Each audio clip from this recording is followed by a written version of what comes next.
Cop stops a millionaire for speeding, then sees his own missing son in the back seat. Officer John Riley, 45, of the Colorado State Patrol, considered himself a good cop.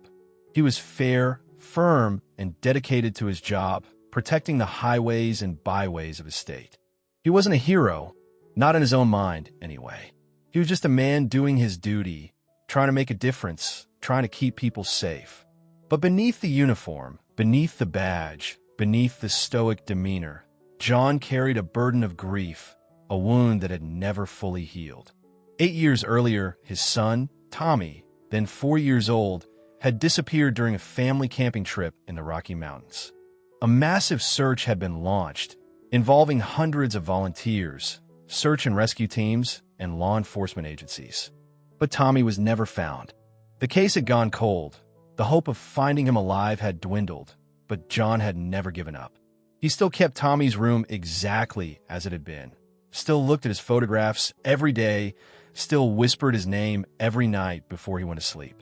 He had divorced from his wife 2 years after the tragedy. They love each other, but the loss make them apart. He had thrown himself into his work, finding solace in the routine, in the structure, in the sense of purpose that his job provided. He was known for his calm demeanor, his sharp observation skills, and his ability to handle even the most difficult situations with professionalism and compassion. On this particular afternoon, a bright, sunny day in late spring, John was patrolling a stretch of highway just outside of Denver. He was monitoring traffic, looking for speeders, checking for expired tags, and generally keeping an eye out for anything suspicious. He saw a black Bentley speeding, exceeding the limit by a significant margin. He activated his lights and siren, pulling the vehicle over to the side of the road.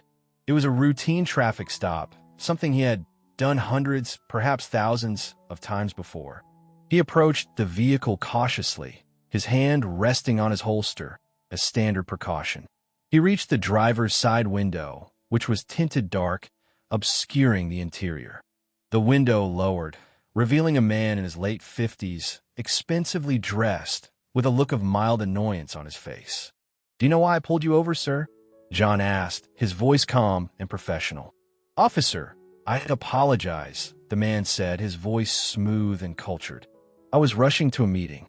I didn't realize I was going that fast." "License and registration, please," John said, ignoring the man's excuse. The man, Alan Brooks, handed over his documents. John checked them, verifying that they were valid and that the vehicle was registered to Brooks. He noticed the address, a prestigious gated community in the Denver suburbs, a world away from John's own modest apartment. "Mr. Brooks," John said, "you were exceeding the speed limit by over 20 miles per hour. I'm going to have to issue you a citation." Brooks sighed, a look of impatience crossing his face. "Officer, I understand," he said, "but I really am in a hurry. Is there any way we could expedite this process?"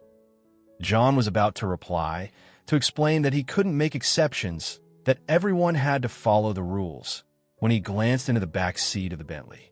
He saw a boy about 12 years old, sitting quietly, staring out the window. He was a handsome boy, with dark hair, a slender build, and familiar eyes. John felt a jolt, a shock of recognition that went straight to his core. He stared at the boy, his heart pounding in his chest, his breath catching in his throat. The boy looked exactly like Tommy would have looked if he had lived, if he had grown up. "Tommy," John whispered, his voice barely audible, his mind struggling to process what he was seeing. Alan Brooks turned to look at the boy, a puzzled expression on his face. "That's Alex," he said. "My son." John ignored him. He was transfixed, his gaze locked on the boy's face, searching for confirmation, for denial, for any sign that this was real, that this wasn't some cruel trick of his grieving mind. The routine stop had become anything but.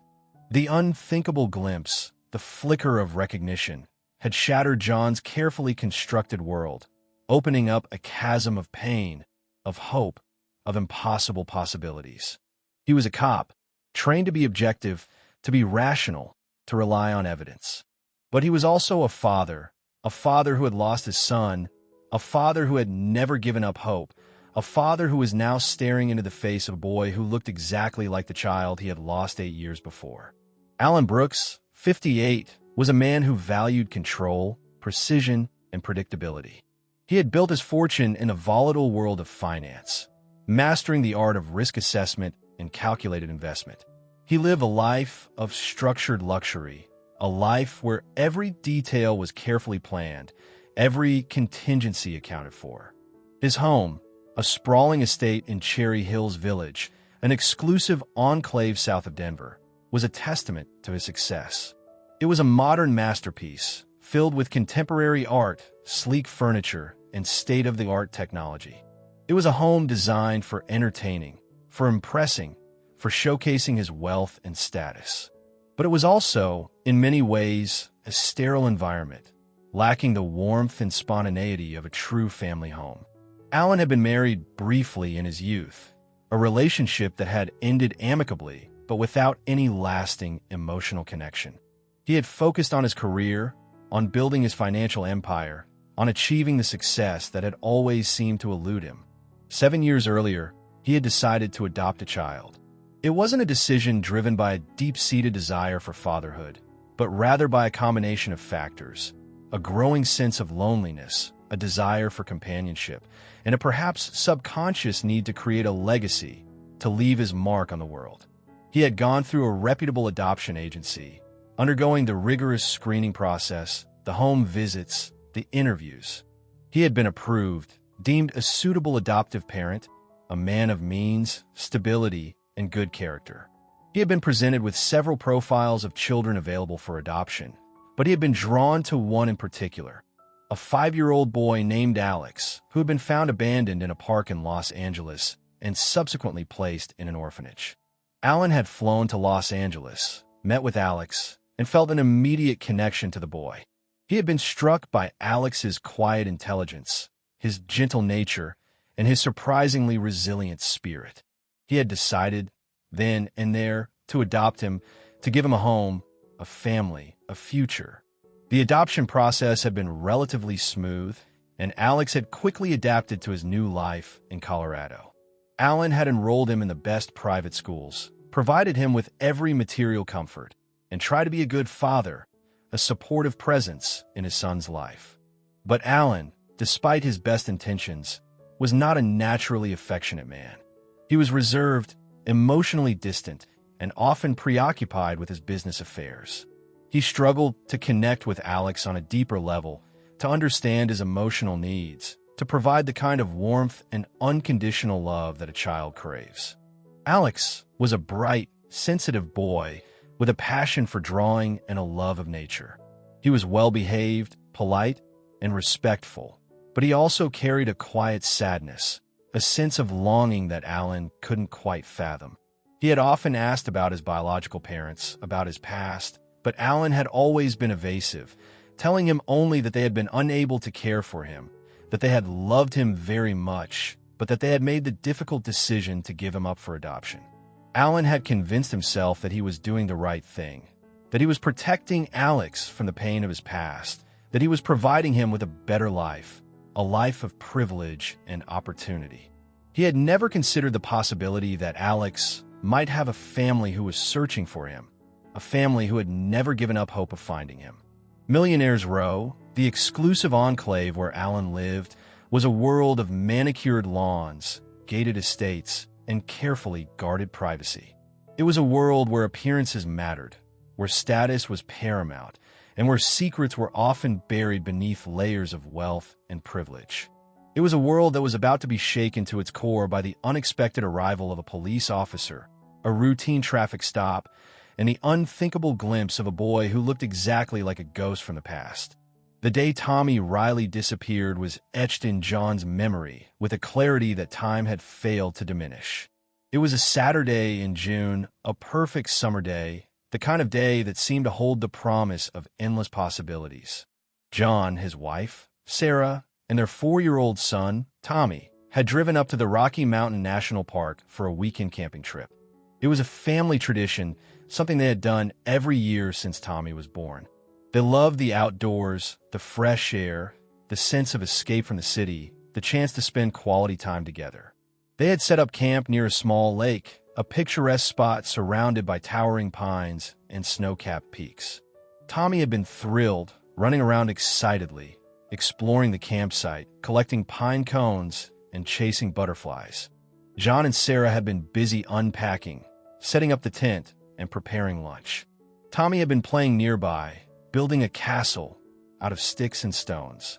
John remembered looking up, seeing Tommy standing near the edge of the lake, his small figure silhouetted against the sparkling water. He had smiled, feeling a surge of love for his son, a feeling of contentment, of gratitude for his family, for his life. Then, a moment of distraction. Sarah had called out to him, asking him to help her with the camping stove.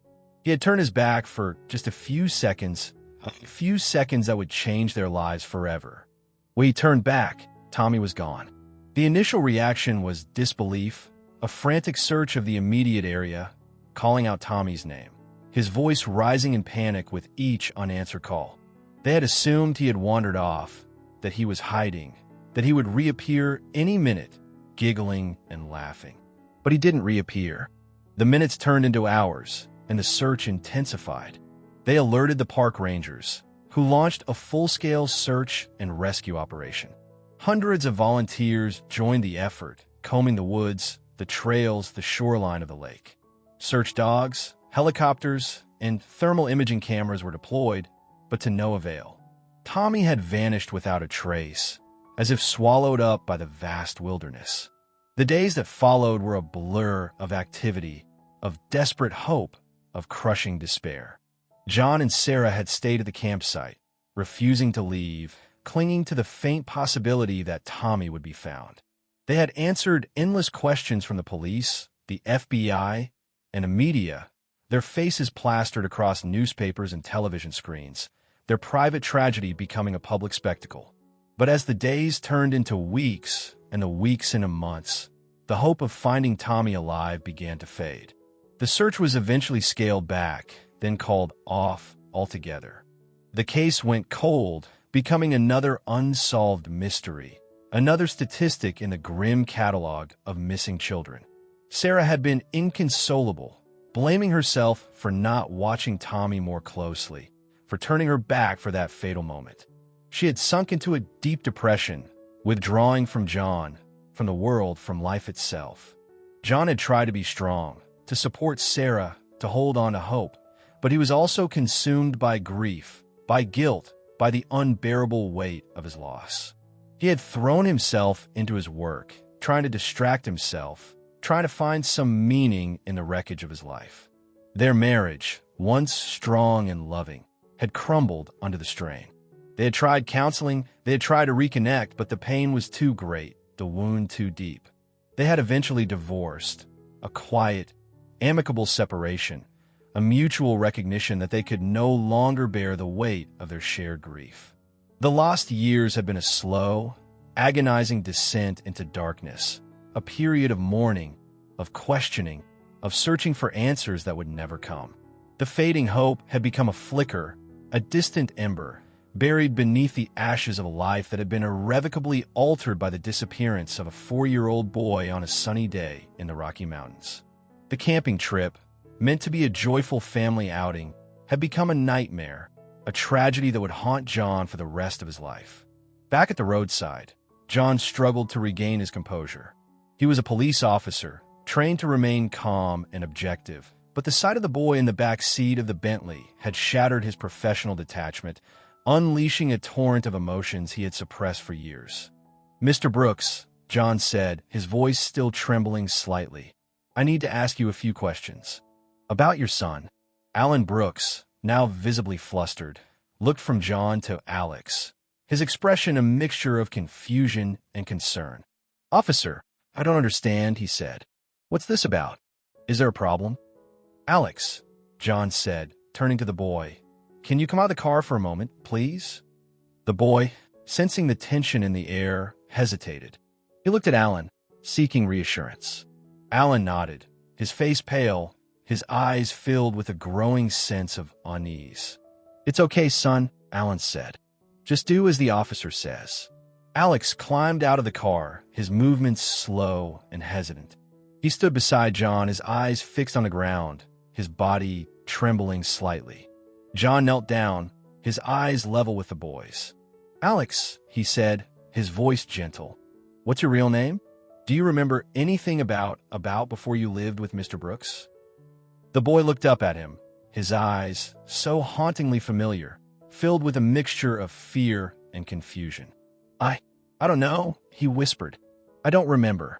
John felt a pang of disappointment, but he didn't push. He knew that the boy's memories might be fragmented, suppressed, or even completely erased by the trauma of his early childhood. He turned back to Alan Brooks, his expression hardening. "Mr. Brooks," he said, "I need to see some documentation. Proof of adoption, birth certificate, anything that can verify Alex's identity." Alan Brooks, now visibly shaken, stammered, "Officer, I have all the necessary paperwork. At home. I can assure you, Alex is my legally adopted son. I went through all the proper channels." "I'm sure you did, Mr. Brooks," John said, his voice firm. "But I need to see it, for my own peace of mind." He paused, then added, his voice dropping to a whisper, He looks exactly like my son. My son, who disappeared 8 years ago." Alan Brooks stared at him, his face paling, his eyes widening in disbelief. "Your son?" he said, his voice barely audible. "But that's impossible." "Is it?" John asked, his gaze unwavering, his heart pounding with a mixture of hope and dread. "Is it really impossible?" He knew he was overstepping his bounds, that he was letting his personal emotions cloud his professional judgment. But he couldn't help himself. He had to know. He had to find out the truth. He insisted on following Brooks back to his home, to examine the adoption papers, to see for himself if there was any possibility, however remote, that Alex could be his long-lost son, Tommy. The echoes of the past were reverberating, growing louder, more insistent, demanding to be heard. The routine traffic stop had become a turning point, a moment of reckoning, a collision of two worlds that would irrevocably alter the lives of everyone involved. The glimpse of the boy in the back seat had opened a door to a past John had thought was closed forever, a past filled with pain, with loss, but also with a faint glimmer of hope, a hope that he was almost afraid to embrace. Alan Brooks's mansion, a sprawling estate in Cherry Hills Village, was a testament to his wealth and success. The house was surrounded by manicured lawns, elaborate gardens, and a high, wrought iron fence that ensured privacy and security. John, following Brooks in his patrol car, felt a growing sense of unease as he drove through the gates and up the long, winding driveway. He was entering a world that was completely foreign to him, a world of privilege and luxury that contrasted sharply with his own modest existence.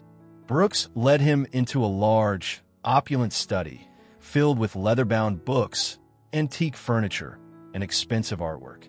He gestured towards a comfortable armchair. "Please, Officer Riley, have a seat," he said, his voice strained, his hands trembling slightly. I'll get the documents."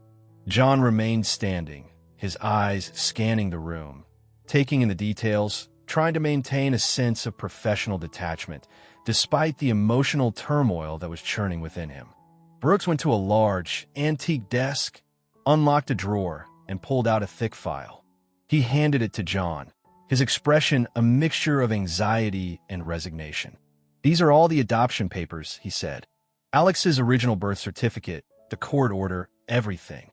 I can assure you, it was all completely legal. I went through a reputable agency. I did everything by the book." John took the file, his fingers brushing against Brooks's. He felt a strange connection to this man, a man who was both a stranger and a potential link to his lost son. He opened the file and began to read, his eyes scanning the documents, searching for any clue, any detail that might confirm or deny his suspicions. The adoption papers stated that Alex had been found abandoned in a park in Los Angeles, that he had been placed in an orphanage, and that he had been adopted by Alan Brooks through a private agency specializing in international adoptions. The birth certificate listed his name as Alexander Doe, with his date of birth estimated to be approximately 4 years prior to the adoption. The date of birth was close, very close to Tommy's, but it wasn't definitive proof. John needed more. He needed to know about the orphanage, about the circumstances of Alex's abandonment, about any details that might connect him to his son. "Mr. Brooks," John said, his voice firm, "I need to know more about this orphanage. Where is it located? Who runs it? Do you have any contact information?" Brooks hesitated, his eyes shifting nervously. I don't remember the exact details," he said. "It was all handled through the agency. I could try to find the information for you." John sensed Brooks's reluctance, his evasiveness. He suspected that Brooks was hiding something, that he knew more than he was letting on. "Mr. Brooks," John said, his voice hardening slightly, "I understand this is difficult for you, but I need your full cooperation. This is very personal for me."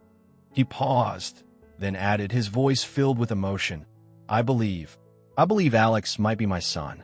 My son, Tommy, who was kidnapped 8 years ago." Brooks stared at him, his face paling, his eyes widening in shock and disbelief. He opened his mouth to speak, but no words came out. John, seeing Brooks's reaction, felt a surge of hope, a conviction that he was on the right track. He knew he needed to pursue this, to investigate further, to uncover the truth, no matter how painful it might be. He decided to contact the adoption agency directly to request all the records pertaining to Alex's adoption. He also decided to contact the Los Angeles Police Department to inquire about any reports of abandoned children matching Alex's description around the time of his adoption. The orphanage and the paper trail were the next steps in his quest, the path that might lead him to his son, to the truth, to a resolution of the mystery that had haunted him for so long. He knew it wouldn't be easy, that there would be obstacles, challenges, and potential heartbreak along the way. But he was determined to follow this lead, to explore every possibility, to leave no stone unturned in his search for his long-lost child. The investigation, spearheaded by John with the reluctant cooperation of Alan Brooks, moved swiftly. The adoption agency, initially hesitant to release confidential information, eventually complied after receiving a court order obtained by John's lawyer. The Los Angeles Police Department, after reviewing their cold case files, found a report that matched the description of Alex being found in a park approximately 7 years earlier. The orphanage, it turned out, was no longer in operation. It had been shut down several years earlier due to allegations of corruption, mismanagement, and even child trafficking. The former director of the orphanage, a woman named Maria Vargas, was currently serving a prison sentence for her involvement in several illegal adoptions. John, accompanied by a detective from the LAPD, traveled to Los Angeles to interview Vargas. She was a hardened, embittered woman, initially unwilling to cooperate. But after hours of questioning, and after being confronted with the evidence of Alex's DNA match to John, she finally broke down and confessed. She revealed a complex and disturbing scheme involving the kidnapping and sale of children to wealthy, unsuspecting families. She had been working with a network of criminals who would identify and abduct children, often targeting families who were experiencing some kind of crisis or vulnerability. She confirmed that Alex was indeed Tommy Riley, that he had been kidnapped from Rocky Mountain National Park 8 years earlier. She had been paid a substantial sum of money to arrange for his adoption by Alan Brooks, a man who had been specifically chosen because of his wealth, his social status, and his desire for a child. Vargas claimed that she had been told that Tommy's parents were dead, that she had believed she was giving him a better life, a chance at a future he would not have had otherwise. But she also admitted that she had known the adoption was illegal, that she had falsified documents, and that she had profited handsomely from the transaction. The truth was out, a shocking and devastating revelation that shattered the carefully constructed realities of both John and Alan. Tommy had been stolen, sold, and raised by a man who, while well-intentioned, had been a victim of a cruel and elaborate deception. The DNA test, a formality at this point, confirmed the undeniable truth. Alex was Tommy Riley, John's long-lost son.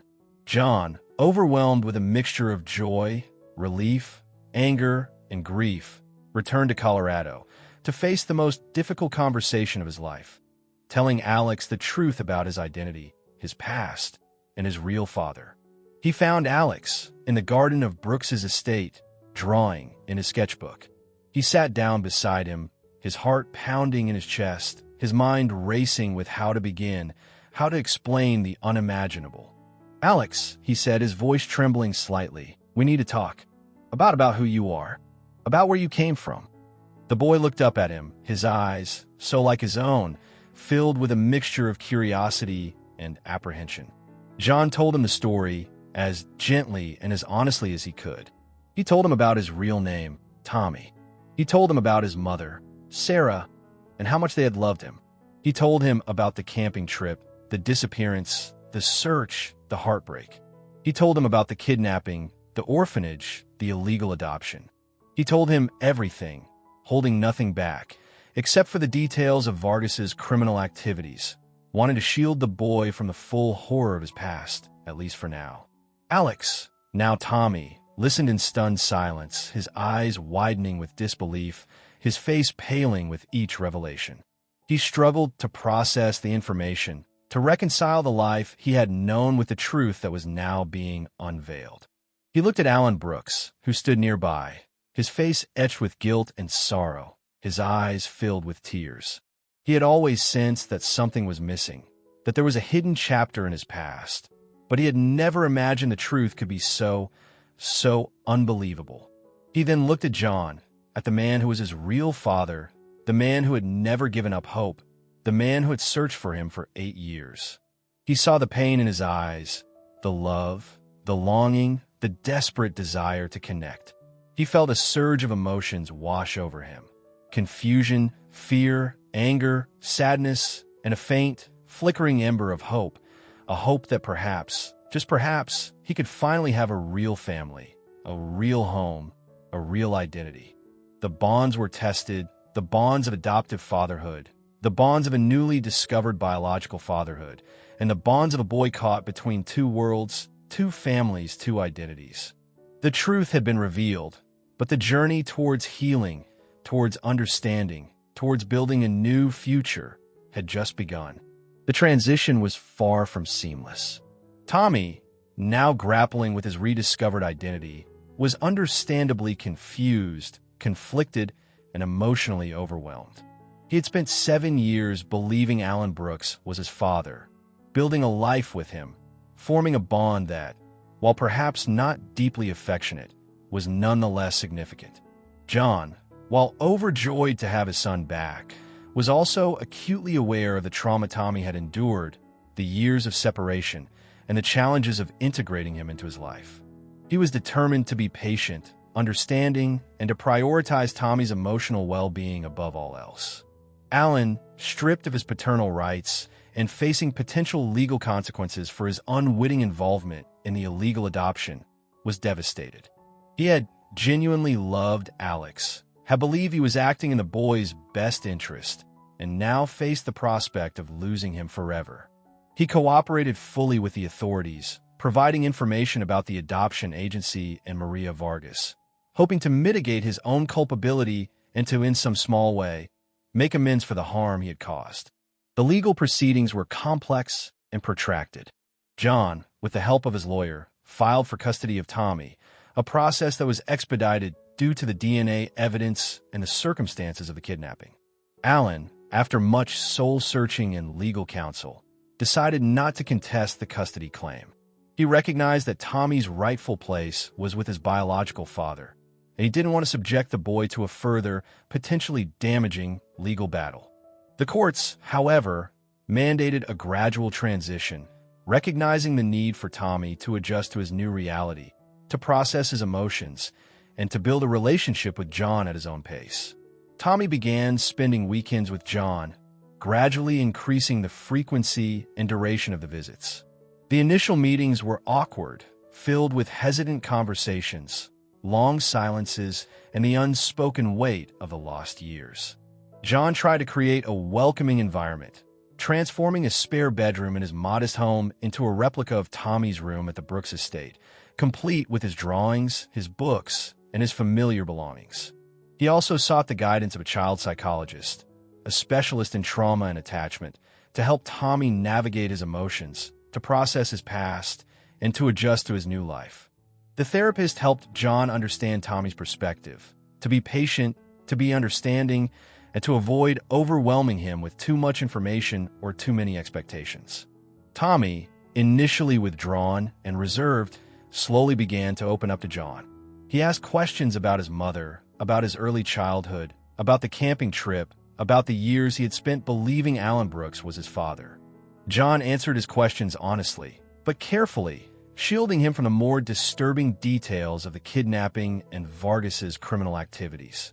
He shared memories of Sarah, showing Tommy photographs, telling him stories about her kindness, her love of nature, her unwavering devotion to her son.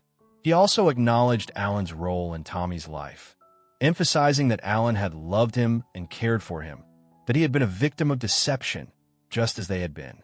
He encouraged Tommy to maintain a relationship with Alan, if he wished to, recognizing that the bond they had formed, however flawed its origins, was still significant.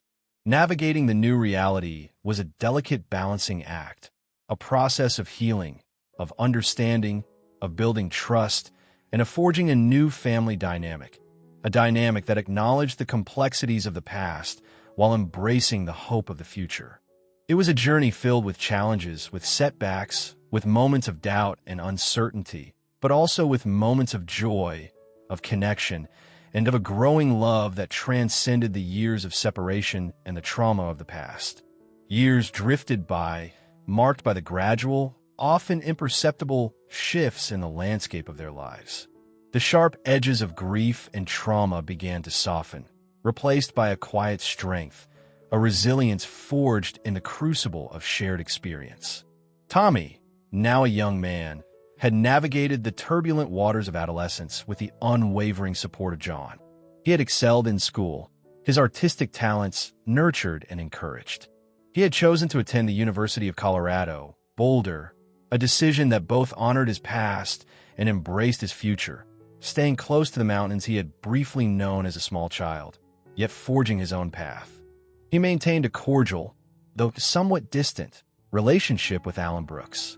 Alan had paid for his wrong, and he had tried his best to give Tommy a good life. Tommy understood this. John, having retired from the police force, found new purpose in supporting Tommy's education and in advocating for missing children's rights. He became a vocal advocate for stricter regulations on adoptions, for increased awareness of child trafficking, and for greater support for families affected by such tragedies. He also found love again. He met a woman named Sarah, another coincidence, a widow who had lost her husband to cancer several years earlier. They connected through a shared grief, a shared understanding of loss, and a shared desire for companionship. Their relationship blossomed slowly, tentatively, built on mutual respect, shared values, and a quiet, enduring affection. John introduced Sarah to Tommy, and they love each other. The three of them, John, Tommy, and Sarah, formed a new kind of family, a family built not on traditional bonds, but on shared experience, mutual support, and a deep appreciation for the preciousness of life and the enduring power of love. They often visited the Rocky Mountains, the place where Tommy had been lost and found. It was a place of painful memories, but it was also a place of healing, a place of connection to the past, and a place of hope for the future. They would stand by the lake, the same lake where Tommy had played as a 4-year-old, and John would tell stories about his son's early childhood, about his mother, about the love that had endured despite the years of separation. Tommy, in turn, would share his memories of his life with Alan Brooks, acknowledging the complexities of that relationship, the love he had felt, and the pain of the deception. They had come full circle, from loss to rediscovery, from grief to healing, from a shattered past to a hopeful future. The cop who had stopped a millionaire for speeding had not only found his long-lost son, but he had also found a new purpose, a new love, and a new understanding of the enduring power of the human spirit to overcome adversity, and to build a life filled with meaning, connection, and a quiet, enduring joy. The scars of the past remained, but they were no longer defining wounds. They were reminders of the resilience of the human heart, the enduring power of hope, and the unexpected ways in which love can find its way back, even after the darkest of nights.